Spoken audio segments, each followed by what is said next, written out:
Students, तुम्हारे 150 यानी 150 questions complete करा दिए हैं मैंने। अब तुम्हारे जो क्वेश्चन है वो 151 से 200 के बीच में तुम्हारे 50 क्वेश्चंस और हैं। इनको करने के बाद ये 4th वीडियो है। इससे पहले आपके 3rd, 2nd और 1st एवरी वीडियो के अंदर मैंने 15 क्वेश्चन कवर किए हैं और ये साइंस के वो इम्पोर्टेंट क्वेश्चन है जो कि 6th क्लास से लेकर 10th क्लास तक के हर बच्चे को नेसेसरी आनी चाहिए, आवश्यक रूप से आनी चाहिए। आपको इतना आने पे आपको ऐसा लगेगा कि साइंस के अंदर हमें कुछ तो आता है, ठीक है। और ये सारे क्वेश्चंस आपके एग्जाम्स में भी आते हैं सीधे ही। जैसे कि आपका क्वेश्चन है कि गैर परंपरागत ऊर्जा स्रोतों का सही युग्म है। युग्म का मतलब जानते हो, जोड़ा जो दूसरे के साथ है। गैर परंपरागत, गैर का मतलब जो हमें सीधा नहीं मिल रहा है, जिसे हम बना रहे हैं, जैसे कि सौर ऊर्जा, पवन ऊर्जा और नाभिकीय ऊर्जा। ये तीनों के तीनों आपके कैसे हैं? गैर परंपरागत ऊर्जा के स्रोत। ये 8वीं क्लास का टॉपिक है, ठीक है। फिर है आपके कि आपके गांव में पर्याप्त पशुधन है, यानी कि गाय भैंसों की बात की जा रही है, किंतु ईंधन का अभाव है। ऐसी स्थिति में पशुधन का उपयोग ईंधन की कमी को दूर करने में किस प्रकार करेंगे हम, ठीक है। तो इसका जो राइट आंसर होगा वो कंडे को ईंधन के रूप में उपयोग करके ए और बे दोनों, यानी कि गोबर से बायोगैस बना के, या केवल आपके बे आंसर है। तो इसका राइट आंसर हो जाएगा आपके केवल बे, यानी आंसर हो जाएगा केवल बे। राइट आंसर ये होगा बे वाला, ठीक है। वैसे तो कंडों को ईंधन के रूप में हम जलाते ही हैं, ठीक है। तो राइट आंसर होगा केवल गोबर से बायोगैस बना के। अब गोबर से किस प्रकार बायोगैस बनता है, इसके यूट्यूब पे बहुत सारे वीडियोज़ हैं। और बायोगैस बिल्कुल आपके जो आपके घरों में जो सिलेंडर है, आपके घरों में जो सिलेंडर है उसके जैसे गैस बन के वो ईंधन के रूप में काम आती है, जिससे आप रोटी वगैरह बना सकते हो आराम से। ये आप यूट्यूब पे जाओगे कि बायोगैस कैसे बनाते हैं तो आपको मिल जाएगा। फिर है कि टॉर्च के जलने पर ऊर्जा का रूपांतरण किस रूप में होता है। अब आपको पता है कि टॉर्च हमें क्या देता है, प्रकाश देता है। तो ऊर्जा का जो रूपांतरण होगा वो रासायनिक ऊर्जा किस में बदलेगी, प्रकाश ऊर्जा में। रसायन का मतलब सेल के अंदर क्या है, टॉर्च के अंदर जो सेल लगे हैं उनमें क्या रसायन भरा हुआ है और वो किस में परिवर्तित होगी, आपके प्रकाश में। तो राइट आंसर क्या होगा, ए। अब आपके 4 चीज़ें बता रखी है कि बांध का पानी, बहता हुआ पानी, विद्युत जनित्र और विद्युत बल्ब, ठीक है। अब किस प्रकार ये जुड़ते हैं उनको हमें दर्शाना है। तो बांध के पानी के अंदर जो ऊर्जा होती है आपकी, वो कौन सी होती है, आपके स्थितिज ऊर्जा, ठीक है। स्थितिज ऊर्जा का मतलब ये है कि पानी रुका हुआ है, कोई बांध है, डैम है, जैसे ये डैम है जिसके अंदर ये पानी भरा हुआ है, तो इसमें क्या है, स्थितिज ऊर्जा है डैम के अंदर, बांध के अंदर। अब ये पानी करेगा क्या करेगा, फ्लोट करेगा, इस तरीके से बहेगा। अब कोई भी चीज़ चलेगी तो कौन सी ऊर्जा उत्पन्न होगी, आपके गतिज ऊर्जा। अब गतिज ऊर्जा क्या करेगी, विद्युत जनित्र को चला देगी, जैसे कि आपकी टरबाइन होती है। तो विद्युत जनित्र जो होता है हमारे आर्मेचर, जो आपके शादी वगैरह में लाते हैं आपके, आपको पता है कि जनरेटर जो लाते हैं तो वो विद्युत बनाता है, तो विद्युत ऊर्जा। और विद्युत बल्ब से हमें कौन सी ऊर्जा मिलती है, प्रकाश ऊर्जा। तो इसका भी राइट आंसर क्या हो जाएगा, 1/4 का आपके 154 का ए आंसर होगा इसमें भी, ठीक है। यहाँ तक आपको तीनों क्वेश्चन समझ में आ गए अच्छे से। फिर हैं आपके कि अंकित, अब किसी नाम से हम क्वेश्चन बना रहे हैं कि अंकित एक पक्षी पर गुलेल से पत्थर का निशाना लगाता है। अब लगाने पर गुलेल खींचता है, इस प्रक्रिया में पत्थर में कौन सी ऊर्जा संचित होती है। अब धनुष के जैसे काम है इसका। आपको पता है कि आप क्या करते हो, ये धनुष से सपोज करो, तो धनुष में क्या करते हो, तीर लगाते हो इस टाइप से, उसको खींचते हो रस्सी को पीछे इस टाइप से। तो धनुष बाण के अंदर जो ऊर्जा होती है वो कौन सी होती है, आपकी स्थितिज ऊर्जा, क्योंकि आपने उस ऊर्जा को क्या कर रखा है, स्थिर कर रखा है। तो इसका राइट आंसर क्या होगा, स्थितिज ऊर्जा। ये सारे 8वीं क्लास के टॉपिक है। एक कुम्हार चाक को घुमाकर दीपक बनाता है। एक कुम्हार क्या कर रहा है, चाक को बना के क्या बना रहा है, दीपक बना रहा है। उस चाक में किस प्रकार की गति है, उस चाक में जो गति है उसका प्रकार पूछ रहे हैं आपसे। तो इसका जो राइट आंसर है वो है घूर्णन गति, क्योंकि आपको पता है चाक गोल गोल ही घूम रहा है एक ही जगह पे। तो कौन सी गति होगी यहाँ पे, घूर्णन गति होगी इस तरीके से, ठीक है। तो इसका राइट आंसर क्या हो जाएगा आपके ब। फिर आगे आपके एक और क्वेश्चन है कि सरल मशीन का उदाहरण है। सरल मशीन जैसे सिलाई मशीन, साइकिल, पेच या उपयुक्त सभी। अब सरल का मतलब सबसे सिंपल, तो आपको पता है पेच भी एक मशीन के जैसे काम करता है। अरे करता है नहीं करता, पेच जो आप किसी भी चीज़ में लगाते हो पेच, तो इसका राइट आंसर हो जाएगा स। सबसे सरल मशीन है पेच, उसको घुमाते जाते हो, ऐसे एक पेच होता है, उसको तुम क्या करते हो जो पेचकस होता है उससे कसते जाते हो किसी भी चीज़ में। फिर है कि गतिशील वस्तु का उदाहरण है। गतिशील जो गति कर रही है, टेबल पर रखी किताब स्थिर है, गति नहीं कर रही। पार्किंग में खड़ी कार भी स्थिर है, गति नहीं कर रही। विद्यालय में लटकी हुई घंटी भी क्या स्थिर है, लेकिन उड़ती हुई पतंग क्या कर रही है, गति कर रही है। तो राइट आंसर क्या होगा, द। उड़ती हुई पतंग इसका राइट आंसर होगा। अब है कि आपके विद्यालय से घर जाते समय, जब आप विद्यालय से घर जा रहे हो तो घर जाते समय अचानक मौसम खराब होने से तड़ित झंझावट की स्थिति बन जाती है। आप ऐसे में कैसे बचाव करोगे। किसी बड़े पेड़ के नीचे आश्रय लोगे, बहुत गलत है, ये 8वीं क्लास में है टॉपिक। खुले स्थान पर जाकर खड़े हो जाओगे, बिल्कुल नहीं। ज़मीन पर लेट जाओगे, अगर स्थिति है तो लेटना भी पड़ सकता है।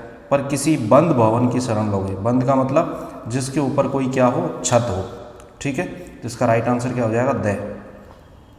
ये सारे क्वेश्चंस बहुत अच्छे हैं, सारे स्टूडेंट्स पढ़ो और एक एक क्वेश्चन को निकालो। अब है आपके क्वेश्चन नंबर 160। मक्की की फसल को खोदते समय खेत में रामू के पिताजी को सर्प यानी सांप ने काट लिया है, सांप। ऐसी परिस्थिति में आप रामू को क्या करने की सलाह देंगे। गांव के भोपे से झाड़ा डलवाने की, तेजाजी के मंदिर में ले जाने की, तुरंत प्राथमिक उपचार के बाद अस्पताल ले जाने की, या इनमें से कोई नहीं। अब जो समझदार है, जो साइंस जानता है, वो क्या काम करेगा, स वाला। पहले तो प्राथमिक उपचार करेगा और तुरंत उसको कहाँ ले जाएगा, अस्पताल में। ये क्वेश्चन काफ़ी इंपॉर्टेंट है। ये क्वेश्चन इसी फॉर्मेट में पूछा हुआ है, इसी फॉर्मेट में आता है आपके। फिर है कि गर्मियों में वनों में अचानक आग लग जाती है, इसका कारण क्या है।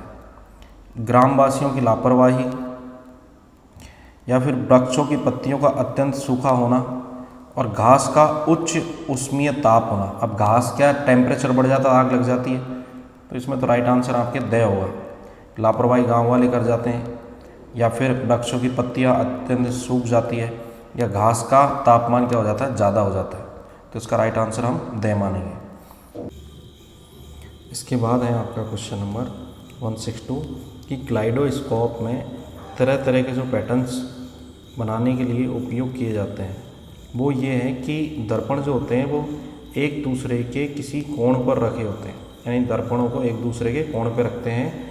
तो इस तरीके से क्लाइडोस्कोप एक माइक्रोस्कोप जैसी एक डिवाइस है, जिसके थ्रू क्या करते हैं, दर्पणों को एंगल पे एक कोण पे रख देते हैं, तो अलग अलग तरह के पैटर्न्स आते हैं उससे। फिर है आपके क्वेश्चन है 163 कि निम्न विद्युत परिपथ में, जो परिपथ है नीचे दे रखा है, इसमें ए, बी और सी का सही क्रम बताओ।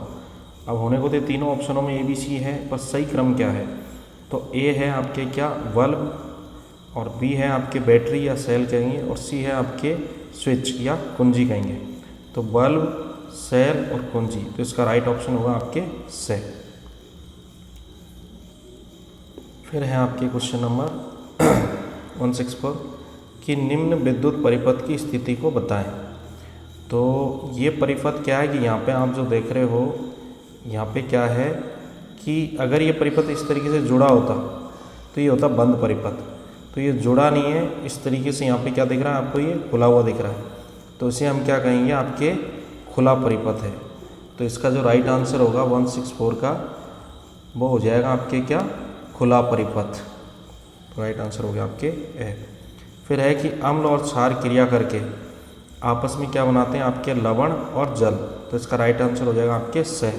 ये भी 10वीं क्लास का आपके क्वेश्चन है।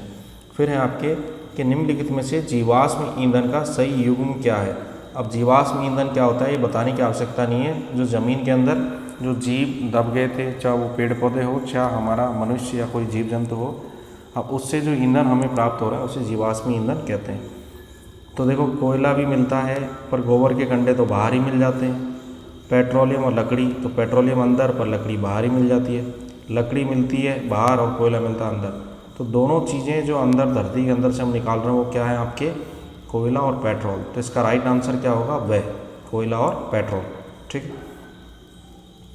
अब आपके क्वेश्चन दे रखा है 167 कि आपतन कोण का मान दे रखा है, तो परावर्तन कोण का मान कितना होगा। तो दोनों तरफ आपतन कोण का मान जो है उसके तुलना में परावर्तन कोण। तो देखो कोई भी वस्तु है जिस पे कोई प्रकाश की किरण या इस प्रकार गिरी और वो इस तरीके से चलेगी, तो अभिलंब पे इनके कोण बनते हैं इस तरीके से। तो ये आपके आई और ये आर कोण, ठीक है आपके। तो ये आपके इनिशिएट यानी कि जो रेज है वो आई और आपकी रिफ्लेक्शन रेज है। तो आई और आर के कोण, तो आई के कोण दे रखे हैं, तो आर के कोण कितने बनेंगे आपके। तो ये आपके 10वीं क्लास का और 8th क्लास का टॉपिक है। तो हमेशा याद रखना कि जिस कोण से किरण इस तरीके से आती है उसी कोण से किरण क्या होती है वापस चले जाती है। तो ये आई वाला कोण अगर 0 का है तो ये भी 0 का, ये 1 का है तो ये भी 1 का। तो इसी तरीके से अगर ये आई का कोण यहाँ 25 का है तो यहाँ भी कितने का होगा 25 का। ये यहाँ पे 30 का तो यहाँ पे कितना होगा 30 का। तो 25 और 30 ऑप्शन ढूंढ लो।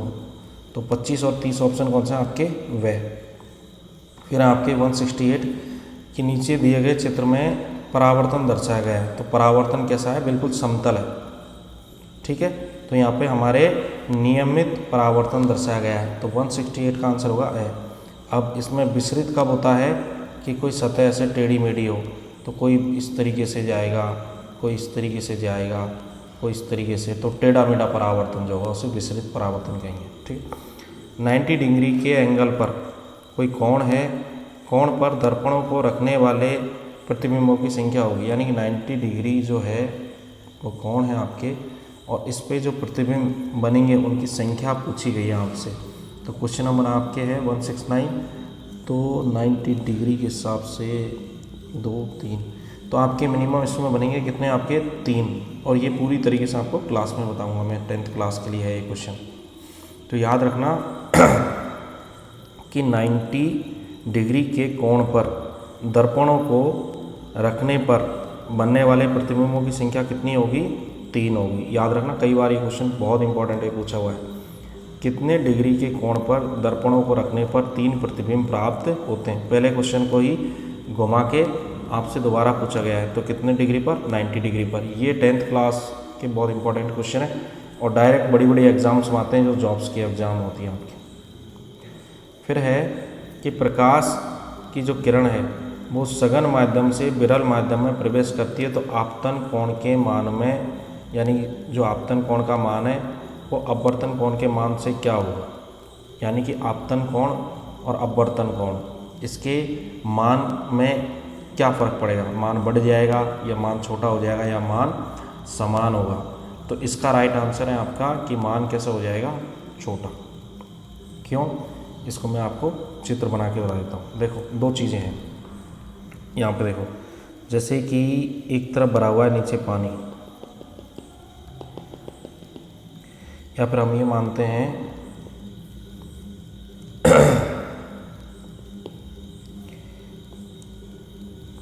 कि पानी आपने ऊपर भर रखा है इस तरीके से। ये कोई कांच का बॉक्स है हमारा।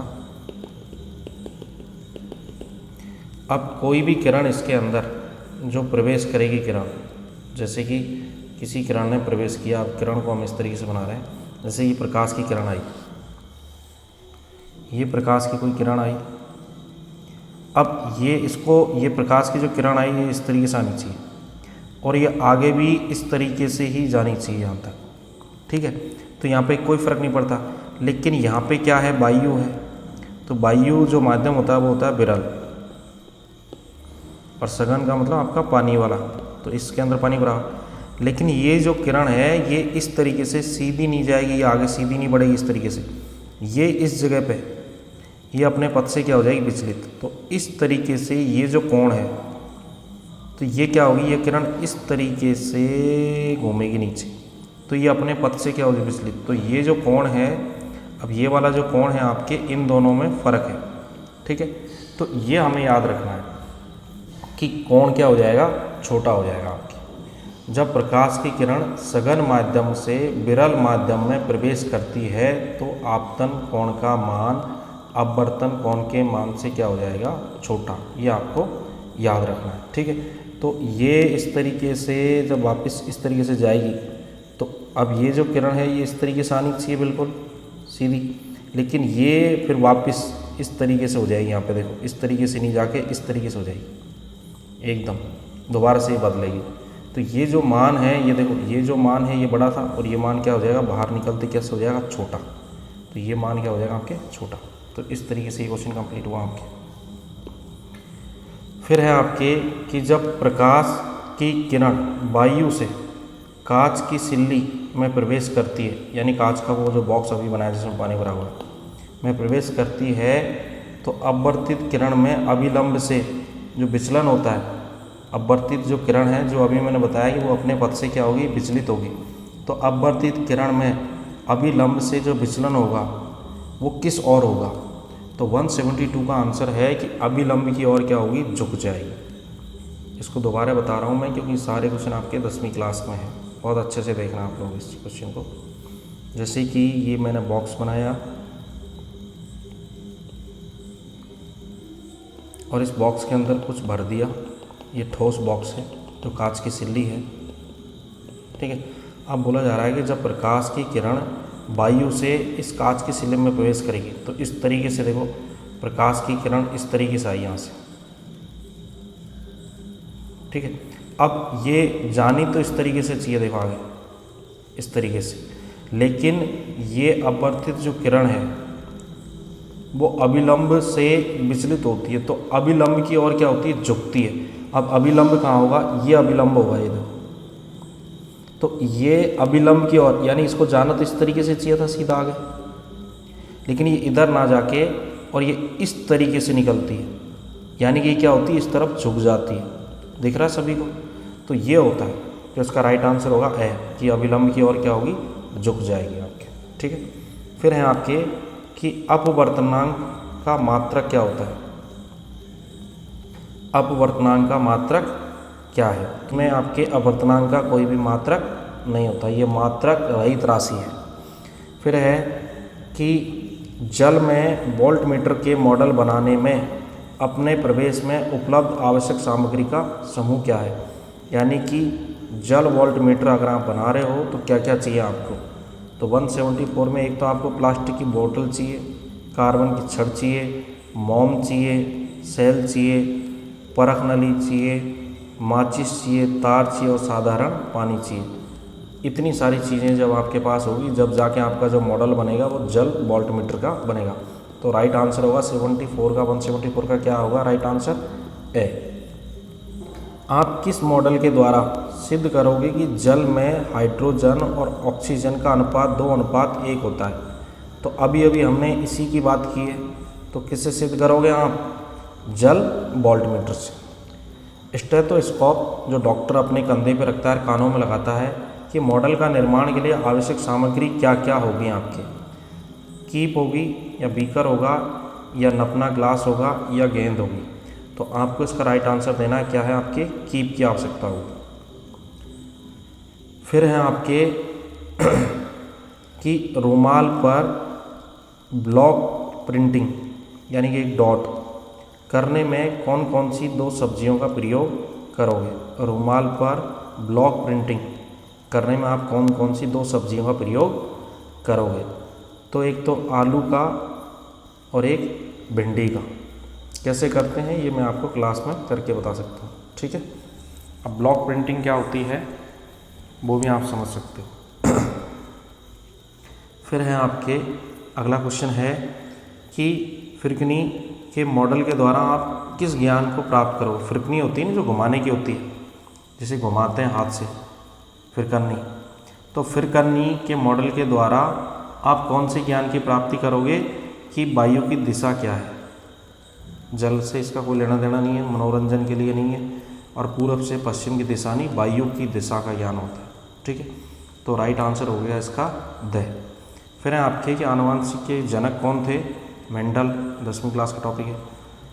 ये सावित्री बाई फूले ने किस रोग निवारण हेतु कार्य किया था। सावित्री बाई फूले ने किस रोग के लिए कार्य किया था। प्लेग। ये पहले बीमारी थी, अब तो ये बीमारी देखने को नहीं मिलती। फिर है कि कल्पना चावला किस रूप में जानी जाती है। संगीतकार, वीरांगना या प्रथम महिला अंतरिक्ष यात्री के रूप में। तो भारत की ये प्रथम महिला अंतरिक्ष यात्री थी जो अंतरिक्ष में गई जब इनका जहाज़ नीचे उतर रहा था, यानी कि इनका जो रॉकेट था वो नीचे उतर रहा था, वायुयान। तो उसमें क्या हुआ कि 16 किलोमीटर पहले ही, यानी कि ये धरती है, इससे 16 किलोमीटर पहले ही इनके जहाज़ में क्या होगी, आग लग गई और ये उस जहाज़ यानी कि उस यान के अंदर मर गई। तो इस क्वेश्चन को मैं दोबारा बता देता हूँ आपको कि कल्पना चावला किस रूप में जानी जाती है। तो ये प्रथम महिला है हमारे भारत की, तो प्रथम भारतीय महिला जो अंतरिक्ष यात्री के रूप में जानी जाती है, यानी कि ये पहली बार महिला है जो भारत से, यानी भारतीय मूल की पहली महिला थी जो अंतरिक्ष में गई थी।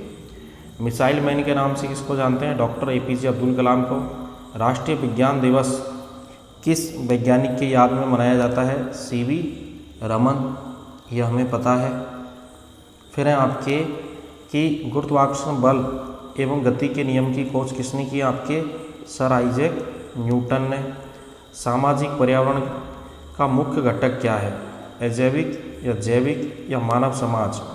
तो इसमें जो आप आंसर दोगे वो क्या दोगे आप कि मानव समाज, यानी सामाजिक पर्यावरण का मुख्य घटक कौन है, मानव समाज। राजस्थान के खेजड़ी ग्राम में पर्यावरण संरक्षण हेतु किस महिला के द्वारा बलिदान दिया गया। अमृता देवी, ये तो सबको ही पता है। राजसमंद जिले में पीपलात्री ग्राम में पुत्री जन्म के उपलक्ष्य में ग्रामवासियों के द्वारा कितने पौधे लगाए जाते हैं। यानी इस राजसमंद वाला जो गांव है, जो पीपलात्री जो गांव है, इसमें अगर किसी पुत्री का जन्म होगा तो वहाँ पे कितने पौधे लगाए जाएंगे। तो वहाँ पे 111 पौधे लगाते हैं, एक बच्ची का जन्म होता है। तो राजस्थान में संकटापन्न प्रजाति गोडावन के संरक्षण के लिए आप कौन कौन से उपाय को उचित मानेंगे। आखेट यानी कि शिकार बंद करना, यानी शिकारों पर प्रतिबंध लगाना। संवर्धन हेतु अनुसंधान, जन जागरूकता और उपयुक्त सभी। तो इसका आंसर हो जाएगा द। फिर है आपके क्वेश्चन कि जैविक विविधता के संरक्षण को बनाए रखने के लिए नियम व कारखानों का पालन करने हेतु आप समाज में क्या उपाय करेंगे। ये सारी हैं लोगों को जागरूक करना, जन जागृति फैलाना, समूह का निर्माण करना और उपयुक्त सभी। तो इसका राइट आंसर हो जाएगा उपयुक्त सभी। ऐसे क्वेश्चंस के अंदर आप खुद भी दिमाग लगा सकते हो। दुर्लभ यानी जिनकी संख्या कम है या लुप्त हो रहे प्रजातियों का मुख्य कारण क्या है कि प्राकृतिक एवं मानव जनित गतिविधियाँ, यानी कि हमारे द्वारा कुछ गतिविधियाँ हो रही है जिसके कारण क्या है कि वो जनजातियाँ क्या है, खत्म हो रही है। कार्बन के अपर रूप का उदाहरण है हीरा, ग्रेफाइट और फुलरिन। हीरा और ग्रेफाइट की संरचना में एक मुख्य अंतर क्या है कि ये 10th क्लास का क्वेश्चन है, सारे बच्चे ध्यान से देख लो।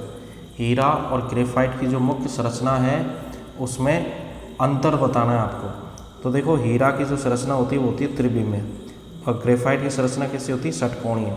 मैं आपको बता रहा हूँ इसको। इस टाइप से कार्बन के समूह लगे होते हैं इसमें, तो ये ऐसा लगता है कि त्रिभुज टाइप है। और जो ग्रेफाइट की संरचना होती है वो कुछ इस टाइप से होती है, या फिर इस टाइप से उसको बनाते हैं हम, फिर इससे आगे इस टाइप। तो इसमें क्या 1 2 3 4 5 और 6। तो षटकोणीय संरचना तो होती है इसकी ग्रेफाइट की, और त्रिविमीय संरचना होती है किसकी, हीरे की। ये आपके क्लास में 13 का टॉपिक। फिर कार्बन के क्रिस्टल और एक्स्ट्रीय रूपों का सही युग्म आपको चुनाव करना है। तो कार्बन का जो क्रिस्टलीय रूप है वो और जो एक्स्ट्रीय रूप में है उनका चुनाव आपको करना है। तो हीरा कैसा है, क्रिस्टलीय, और काजल कैसा है, एक्स्ट्रीय रूप है। तो राइट आंसर हो जाएगा इसका ब। कोयले का वह प्रकार जिसमें कार्बन की मात्रा सबसे कम होती है, तो वो होता है पीट कोयला। कौन सा होता है आपके, पीट कोयला। फिर पेट्रोलियम के प्रवासी आसवन के द्वारा निकलने वाला वाष्पशील पदार्थ है, वाष्पशील जो उड़ जाता है अपने आप ही, वो क्या है आपके पेट्रोल है। अब एक संकेत दे रखा है, दिया गया आदेशात्मक चिन्ह यातायात के किस आदेश की पालना को निर्देशित करता है। ठीक है, तो ये तो आप खुद ही समझ सकते हो कि ये सीधा प्रवेश निषेध है, यानी सीधा जाना मना है, इस तरीके से सीधे मत जाओ, इसको बता रहा है। सोनू एक चौराहे पर खड़ा है, उसे सड़क के उस पार जाना है, यानी इस तरफ खड़ा है, सड़क के इस तरफ जाना है और बीच में सड़क है इस तरीके से। तो ट्रैफिक लाइट की हरी बत्ती चालू है, उसे क्या करना चाहिए? अगर हरी बत्ती चल रही है तो उसे क्या करना चाहिए? तो यहाँ पे आपको पता है, एक तो होती है पीली बत्ती, बता देता हूँ मैं आपको, एक होती है रेड, एक होती है पीली बत्ती और एक होती है आपके ग्रीन लाइट। ठीक है, तो इसमें 3 टाइप की लाइट्स होती हैं आपकी, एक तो होती है ग्रीन और एक होती है आपके रेड और एक होती हैं आपके कौन सी, येलो होती। तो अब इन तीनों लाइटों को जब वो देखता है तो उसे क्या करना चाहिए? जब भी रेड लाइट हो रखी हो तो आप क्या कर सकते हो उस समय? जैसे 179 क्वेश्चन में हमसे क्या पूछा गया है आपसे कि लाइट कैसे हो रही है, बत्ती कैसी है आपके, हरी बत्ती है। ठीक है, तो हरी बत्ती के समय आपको क्या करना है, ये ट्रैफिक नियम है, थोड़े से सीख लो, सिटी के अंदर ये बहुत ज़्यादा काम आते हैं आपके। तो सड़क को पार, यानी कि जब लाइट ग्रीन हो रही है तो उस समय आप सड़क को क्या कर सकते हो, पार कर सकते हो। लेकिन जब लाइट अगर आपकी रेड हो रही है तो उस समय आपको, लाइट जब रेड दिख रही है तो खतरे का निशान है, उस समय आपको सड़क पार नहीं करना है। और इन दोनों के बीच में, रेड लाइट और ग्रीन लाइट, इनके बीच में 1-2-3 सेकंड के लिए ये पीली लाइट भी जल जाती है कभी कभार, तो इस समय तो आपको हिलना ही नहीं है। अब एक क्वेश्चन आपके 198 कि वाहनों में जितने भी अपने साधन हैं, चाहे आपके मोटरसाइकिल है या आपके साइकिल है, तो साइकिलों में तो ये व्यवस्था पहले हुआ करती थी, आजकल तो कोई लगाता नहीं है। तो मोटरसाइकिल्स में है, बस वगैरह है, जितने भी बड़े वाहन हैं, उन वाहनों में उत्तल दर्पण का उपयोग पार्श्व दर्पण के रूप में किया जाता है। इसका कारण क्या है? यानी कि पास वाले में, तो इसका कारण ये है कि उत्तल दर्पण की दृष्टि क्षेत्र अधिक होता है, यानी कि बहुत बड़े जो पीछे का ट्रक आ रहा है या बड़ा कोई साधन आ रहा है, उसको छोटे से कांच में हम देख लेते हैं। उत्तल दर्पण से प्रतिबिंब हमेशा सीधा बनता है, ऐसे नहीं कि ट्रक उल्टा बन जाए सीधा। उत्तल दर्पण से प्रतिबिंब हमेशा कैसे बनता है, छोटा। तो इसका राइट आंसर क्या होगा, द। फिर है आपके कि सुनील ने मोटरसाइकिल चलाते हुए मोबाइल पर बात कर रहा था, ट्रैफिक पुलिस ने उसका चालान काट दिया। अब चालान बनाने का कारण क्या है? तो सीधा सा मोबाइल पर बात करते हुए गाड़ी चलाना। गियर वाली गाड़ियों को, गियर वाली जो गाड़ियां हैं उनके चालान के लिए लाइसेंस की सही आयु क्या है? यानी कि अगर कोई चलाना चाहता है गियर वाली गाड़ियाँ, तो उसको कितनी उम्र में लाइसेंस उसको बनेगा? तो उसकी राइट आंसर क्या है आपकी 18 साल, जो हमारी वोटिंग की भी है। तो ये आपके 200 क्वेश्चंस कंप्लीट हो चुके हैं। अब आपको क्या करना है कि सारे क्वेश्चंस की आपको बहुत अच्छे से तैयारी करनी है। तो आपको इस टाइप के जो क्वेश्चंस हैं उनको बहुत ही सोच समझ के करना है। ठीक है, अब इसके वो पर्टिकुलर जैसे 6th क्लास के क्वेश्चन अलग, 7th के अलग, 8th के अलग, 9th के अलग और 10th के भी अलग। अब मैं सबको कैसे पढ़ाऊँगा, अलग अलग क्वेश्चंस पढ़ाऊँगा कि हर क्लास को लगभग 1,000 क्वेश्चंस में पढ़ाऊँगा, 1,000 MCQ मल्टीपल चॉइस क्वेश्चंस। अब हर चैप्टर के पढ़ाऊँगा, यानी कि चैप्टर वाइज पढ़ेंगे हम, यानी आपका फर्स्ट चैप्टर कौन सा है, सेकंड कौन सा है, थर्ड चैप्टर कौन सा है, इस टाइप से पढ़ोगे। तो आपके जो हाफ ईयरली एग्ज़ाम आएगी, जो आपके हाफ ईयरली एग्ज़ाम्स होंगी, यानी आपके अर्धवार्षिक एग्ज़ाम, उससे पहले पहले आपको लगभग हर क्लास के बच्चे को 1,000 क्वेश्चंस याद होने चाहिए। 8th क्लास 10th क्लास में ये रेशो बढ़ जाएगा, लगभग 8th क्लास के बच्चों को 2,000 और 10th क्लास के बच्चों को 3,000 क्वेश्चंस याद होने चाहिए। क्वेश्चंस इसी टाइप से आपको याद करना, मैं शॉर्ट क्वेश्चंस में कन्वर्ट कर दूँगा, तो आपको पूरी साइंस की बुक बहुत ही सरल लगेगी। अब सरल होने का कारण क्या है कि आपने क्या किया है कि इतनी बड़ी बुक्स है और इस बुक्स को आपने ऐसे छोटे छोटे बॉक्सों में कन्वर्ट कर लिया। बॉक्स का मतलब क्वेश्चंस बना लिए छोटे छोटे। और जो इस छोटे छोटे क्वेश्चंस बना लिए तो ये आराम से पूरी बुक्स आपको क्या होगी, छोटे छोटे क्वेश्चंस के रूप में याद हो जाएगी। तो अब ये 200 क्वेश्चंस को याद करना शुरू करो और अब जो सीरीज़ बनेगी वो पर क्लास अलग अलग